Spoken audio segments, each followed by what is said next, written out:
নমস্কাৰ মই আজি এটি বিশেষ কাৰণতহে আসলতে এই ভিডিঅ'টো প্ৰস্তুত কৰিলোঁ মই আসলতে 2-3 মানৰ পৰা এটা খবৰ পাই আছিলোঁ যে অষ্টম অসম ৰাজ্যিক চলচ্চিত্ৰ বঁটাৰ বাবে মোৰ এটি গীতৰ বাবে নাহিদ আফ্ৰিনক বেষ্ট প্লেবেক সিংগাৰ এৱাৰ্ডটি দিয়া হৈছে শুনি খুব ভাল লাগিছিল কিন্তু যেতিয়া মই পিডিএফখন চালো মানে আমাৰ অসম চৰকাৰৰ পৰা যিখন ৰিলিজ হৈছিল তাত কিন্তু লিখা আছে নীলাতে লুকা ভাকু গীতটি আৰু সেই গীতটি পপুলাৰ হৈছিল সেই গীতটি নাহিদ আফ্ৰিনক গোৱা নাছিলো মই আৰু এই সিনেমাখন ৰিলিজ হৈছিল 2018 বৰ্ষত গীত কেটি ৰিলিজ জানুৱাৰী মাহতে হৈছিল 2018 বৰ্ষতে আৰু এই গীতটি সকলে আদৰি ৰৈছিল আৰু গীতটিত লিৰিক্স আছিল আমাৰ ৰাজদীপৰ গাইছিলে জুবিন গাৰ্গ ৰূপজ্যোতি দেৱীয়ে আৰু সিনেমাখনৰ পৰিচালনা কৰিছিল মুন্না আহমেদে আৰু আমাৰ এক্টৰ যতীন বৰা আছিল অমৃতা গগৈ আছিল আইমি বৰুৱা আছিল গতিকে মই বাকি বিশেষ একো ক'ব মই ইমান গুৰুত্ব দিয়া নাছিলো আসলতে মোৰ ভন্টিয়ে যদি আসলে দুবাৰ তিনিবাৰ তাই ফোন কৰিলে কৈছে আপুনি একো নকয় কিয় মই বোলো আসলতে ক'ব লাগিব মই নকলো হেতেন যেতিয়া নাহিদৰ এটা পোষ্ট দেখিলো নাহিদে এৱাৰ্ডটো লৈ থকা সময়ত পিছফালে জাষ্ট ডিসপ্লেখনত তেওঁ গোৱা গীতটি ডিসপ্লে হোৱা নাছিলে ডিসপ্লেখনত আছিলে আসলতে নীলাতে লুকা ভাকু গীতটিহে গতিকে ইমানখিনি জানি নাহিদে কি ভাবি বেলেগে গোৱা গীত এটি এৱাৰ্ডটো একচেপ্ট কৰিলে হেতুহে বৰ আশ্চৰ্যকৰ কথা মই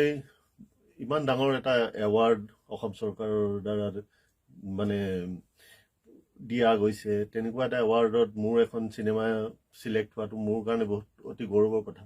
কিন্তু হসা গীত এটি হসা যিজন শিল্পী তেওঁ পোৱাটো মই বিচাৰো আৰু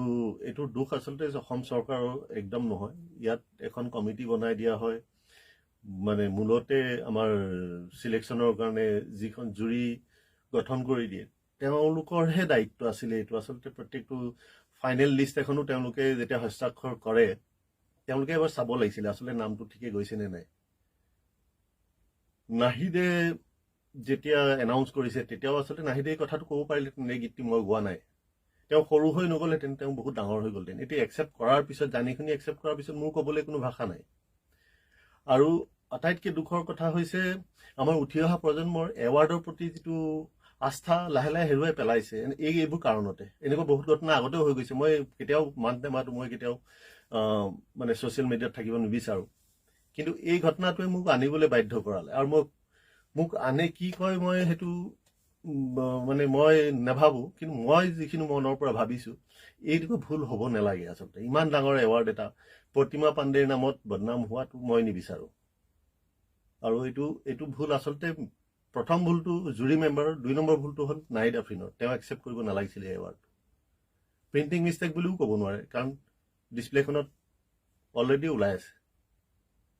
নামটোহে তেতিয়াহ'লে মিষ্টেক বাই মিষ্টেক আহিলে হেতু নাহিদে ক'ব পাৰিলেন বা নাহিদে গোৱা গীতটিত কিয় নললে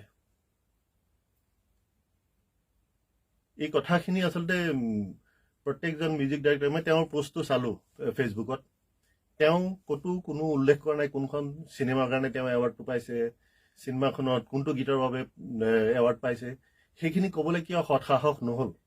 বাকি প্ৰত্যেকজন আৰ্টিষ্টেটো তেওঁ নিজৰ কথাখিনি প্ৰকাশ কৰিছে সকলোকে কৃতজ্ঞতা দিছে তুমি মোক কৃতজ্ঞতা দিব নালাগে মই তোমাক গান গোৱাৰ কাৰণে মই বিশেষভাৱে কোনো কৃতজ্ঞতা নলওঁ তুমি ধুনীয়া গোৱা ভাল গোৱা আগলৈও গাই থাকিবা কিন্তু হসা হৈ জীয়াই থাকিবা এনেকুৱা মিছা ফেম এটা লৈ থকাটো বহুত লাজৰ কথা ধন্যবাদ